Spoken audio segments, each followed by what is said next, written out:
Hi, there's a reading incoming, which I really tried to do outside because it's beautiful, but my normally quiet neighborhood is full of activity today. I also got mobbed by puppies, which was amazing, but not exactly conducive to doing a reading outside, so we've come inside.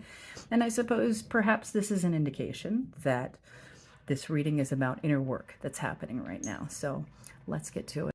All right, we're going to start here with a card that was flipped over in the deck, which is the Lovers. And I love this deck because it's got a couple different versions of this card. Y'all got to stop thinking about it as just romantic relationships, because this is about all the partnerships in our lives and all the important people that matter to us. The folks that we share vision with, the folks that we create beautiful things with, the folks that we enter into partnerships with, the folks that we bare our souls to, who share our visions, who support us in our dreams. And here we have sort of the crux of the issue. Two of Wands is about standing in your power, and it feels like you have had an understanding recently with someone, or something made you stop and think about how it is that you're standing in your power in your life, and how it is that you are taking that and what you're offering from that to those relationships in your lives. What are you giving to them? She's holding these wands, right? She's offering this, but is hesitant about it now. She's second guessing it. She did offer this, but now she's kind of hesitant and holding back and reconsidering. And her foot here, it stopped her in her tracks. You're in a point of reflection, and there's an opportunity here for some really big growth. This is where you are, that Wheel of Fortune. You know, it's funny because I feel like you may think this set of circumstances is unfortunate. And I don't want you to think that, because it is very fortunate. This is a turning point. This has the opportunity to really catapult you in a more healthy direction overall.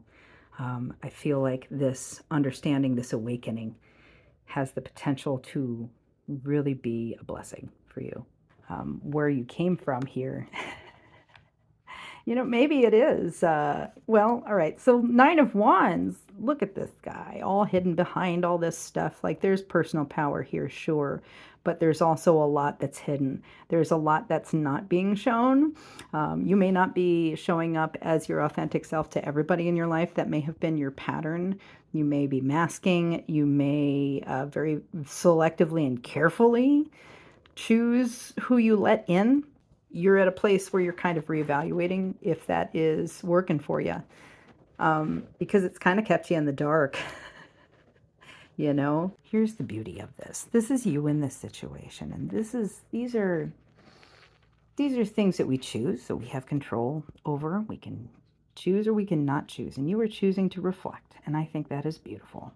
This has been illuminating for you. Look at this light coming down from above, and you are sitting in it, and you are thinking on it, and you are looking up at this person. I love it. This is what's around you. This is a valued friendship. This is a valued person in your life. Seven of Stones is looking right at this person and thinking about it. And, you know, we're taking a moment, sitting in the garden. What is it that needs attention? Do these flowers need more acidic soil? Do these flowers need more water? Is that why things are not growing? Good on you for taking a moment to sit and reflect and figure this out, right? And you do admire this person. I think they sit in their own power, even as an individual, in a way that you admire, with a lot of self-love and self-respect and confidence. And they celebrate you. They cheer you on, too. This is somebody who really does actually support you. And I don't know what it is. Why do you feel the Emperor is hilarious? He's so surly. Look at you reflecting, though. You're in this point where you're like, I'm trying to understand. And then there's this part of you that just wants to be in control and is hurt and is mad a little bit. You're a little angry. You're a little upset. You're a little upset because it's knocked you out of your comfort zone. You're a little upset because your kingdom is now a little bit in unrest, and you just kind of wanted to chill. You are reflecting, and even we're looking forward here, and you're having a hard time looking at it, but you're looking at it, and it's important to look at. And you know what? I think you're doing the work too. You're reflecting. How beautiful. You're reflecting. And I think what you're reflecting on is the fact that everything has kind of been focused on you. Like your life and your path and your goals and the things that you're doing are about you. And you're starting to see that there's more involved in the things that go on in your life than just you. It is going to show up in what people are going to engage with you and remain in your life. I think your biggest fear is being out of control. And I think to some extent you have associated vulnerability with being out of control, at least in the past. Now I think you're thinking about it more, and you're starting to understand the importance of being vulnerable with the people that you care about, and not just putting up that stony cold front and shutting things down.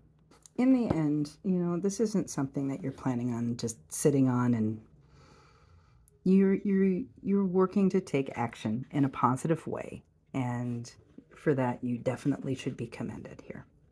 And if trying to do this outside and just being surrounded by chaos is any indication, I think what you're also trying to do is sort of remove some of the everything that's going around you so that you have some room to think about this before you move forward with words and actions. And that's beautiful. So that when it's time to come forward with action, you're doing so with integrity and from a place of having done the work so that you can do this in a healthy way. Chariot's got two fish in her mouth. She's not just thinking about herself. I'm so proud of you. This is really beautiful. Good job. I hope you're proud of yourself too. This is really good work. I pulled out an advice card, and it's the Empress, which I think is really funny. We've got this little stubborn guy, and then we have the Empress. Look at the butterfly that's sitting on her antler, right? Creation, co-creation, fertility, growth, expansion. And I feel like you have the potential to come through this opportunity with a really beautiful new perspective on how you engage with the world in a very big way for yourself, and sharing that with others. So moving to this place of individual power and mastery to something that you now share with others in a more expansive way, in a broader way, in a deeper way. This is causing you to go deeper, and I'm proud of you. I love you. You got this.